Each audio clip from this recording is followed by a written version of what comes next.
Somo linasema vita yako.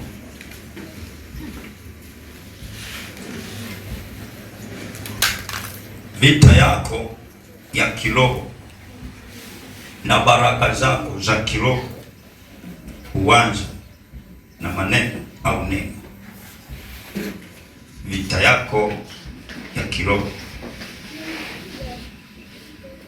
na baraka zako za kiroho huanza na maneno au neno.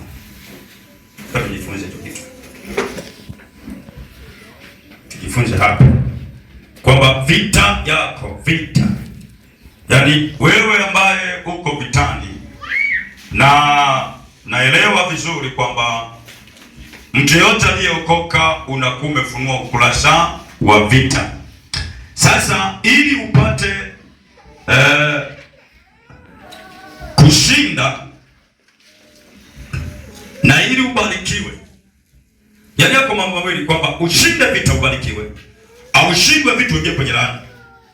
Sasa ili ushinde, kuna neno ambalo linatakiwa kusimama kwenye maisha yako. Tunaposema maneno sio neno, uelewe vizuri. Yaani maneno sio neno. Maneno wanaweza wakazungumza makahaba, wachawi, na hata wewe pia kwenye vikundi vya masengenyo. Lakini neno ni neno la Mungu. Sasa chochote unachokiona, iwe ni vita iwe ni baraka, msingi wake kwanza ni maneno au neno. Kwa hiyo vita ya kwako unaoiona, kilichoanza pale ni maneno, ukatengenezewa vita. Lakini pia baraka unazoziona kwa mtu aliyeokoka, acha wale wa oya ameshuka ana gari, achana na hao, bila kuongelea baraka za kimungu, ni neno. Kwa hiyo maneno yanatengeneza athari kwa mwanadamu, na usipojua yana nguvu, yanaweza yakakumaliza. Lakini neno lina nguvu kukuokoa kwa namna yoyote na kukutoa mahali ulipo, kukupeleka kwenye baraka za kimungu. Bwana asifiwe. Sasa tunataka tuangalie kitu kinaitwa vita hiyo. Tunataka tujifunze mambo mengi, tunajifunza mambo mengi kidogo. Tusome kitabu cha Yakobo. Yakobo sura ile ya 3 mstari wa 10, tuanzie hapo. Kuna kitu nataka nikuonyeshe hapo. Yakobo sura ile ya 3 mstari wa 10 anasemaje? Kichafika hapo na unasoma tu chapter. Alafu na mwingine atatupeleka Mwanzo 27 mstari wa kwanza hadi wa 13. Biblia inasema kwa Yakobo hapo, kama umefika usome. Yakobo 3 mstari wa 10. Anasemaje? Katika kinywa kile kutoka baraka na laana.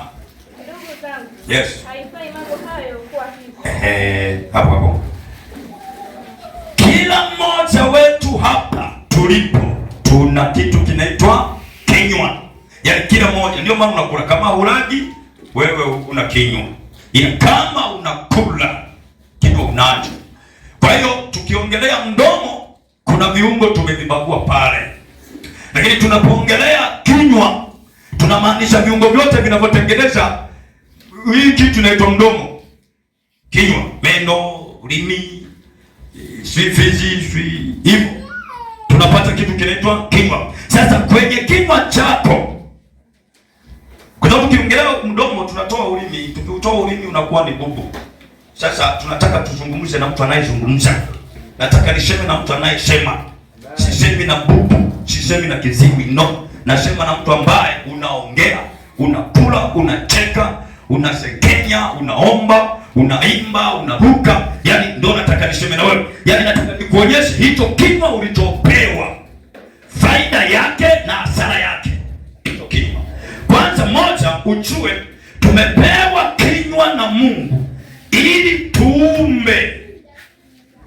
Amen. Narudia. Tumepewa kinywa na Mungu ili tuumbe. Sasa inategemea unaumba nini kwenye maisha yako.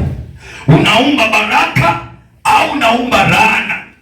Yote hayo yanatoka kwenye maisha yako, kwenye kinywa chako hicho.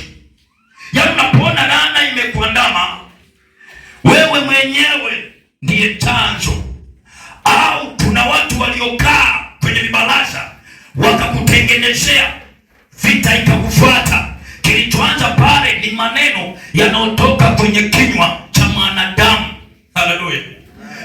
Kabla ya kitu chochote kutendeka duniani, kinachoanza ni neno au maneno. Kinachoanza ni hicho.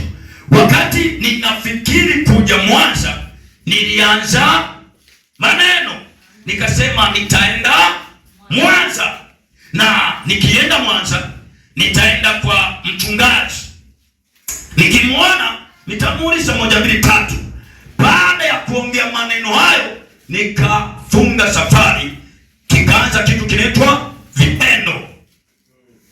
Sasa watu wengi wamepewa vinywa, hawajui kuvitumia, hawajui, na wengi wao wamefika mahali ni walokole, wakajisahau tumeitwa kuumba, wakajisahau ni mlokole anaamua kujiropokea.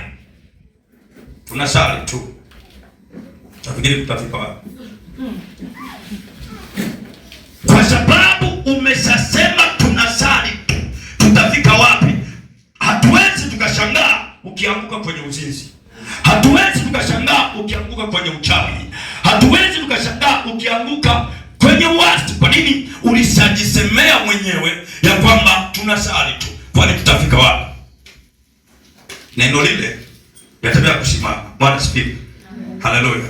Na ili Mungu ashuke kukuhudumia wewe, anasubiri kwanza asikie kuna neno gani utalisema wewe. Mungu hajawahi kushuka kama shetani. Shetani utake usitake, unaweza kukutana naye hapo barabarani ukaenda na mapepo, lakini sio Mungu. Mungu anasubiri wewe unataka nini, unasema nini. Na kama wewe ukaongea ukasema chochote mbele ya Mungu, laana inaweza kukuua, mauti na kupata, magonjwa yaweza yakatoka. Kwa sababu gani? Mungu hajasikia chochote unachotaka kusema. Ukitaka kuamini hivyo, kaulize Bartimayo. Wale jamaa vipofu wako pale, ni vipofu, hawaoni, wakasikia Yesu anapita. Kilichowasaidia kuongea maneno yao, wakaanza Bwana, Mwana wa Daudi. Hawaoni, wanasikia tu, turehemu. Mwisho wa siku Yesu akafanya nini? Akasikia. Aliposikia akawauliza, akawaambia waacheni waje. Mtu mmoja akasema jitieni nguvu, Bwana anawaita. Wakaruka wakimbia, hawaoni. Piga picha mbio ya kipofu, utaitafuta mwenyewe. Tafuta mwenyewe mbio. Ameshasikia ameitwa ila haoni. Alipofika pale, kilichoanza sio vitendo. Kilichoanza pale ni neno. Yesu anauliza unataka nini? Jamaa wakasema tunataka tuone. Yesu akasema mnaamini? Ndio, kwa kadri ya imani yenu muone. Sasa wakafanya nini? Kilichoanza ni neno, kinafuata vitendo. Kwa hiyo maisha yako yote, kinywa hicho ulichopewa wewe mpaka sasa hivi ulivyo, ndivyo unavyojisemea. Yaani wewe ulivyo ndivyo unavyojiongelea wewe. Eti ukiokoka unatajirika. Wangapi tulishaona wameokoka wakatajirika? Wangapi? Tusali tu. Sasa unataka kutajirika wapi? Wapi? Huko Mwanza utafanana afadhali aliyepo Kaduka. Jina Mwanza.